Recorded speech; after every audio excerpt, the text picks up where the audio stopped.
Okay, may tanong guys. Sagutin lang natin tong katanungan ng ating followers about sa Petron Value Card. Paano daw ba pag kinuha ng iba yung points ng Petron Value Card? Ano ang dapat gawin? Kasi nakuha eh. Ganito po yun. Ang Petron Value Card, dapat po kasi ang kukuha niyan is yung mismong may-ari lang. Hindi pwede yung kapatid, magulang, or kung sino man. Yung mismong may-ari lang ang kukuha niyan. Dapat.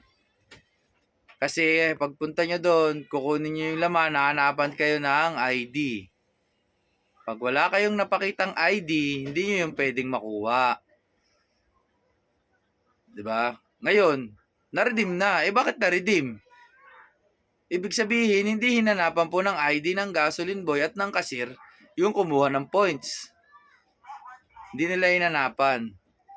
Tapos, diniretso redeem lang. Pwede nyo po yung balikan kung saan station nila nagamit yon. Kasi meron po dong nakalagay sa cellphone nyo, magte-text siya kung saan siya nagamit. Okay? Kasi mag-a-appear yun sa text kung saan station siya nagamit.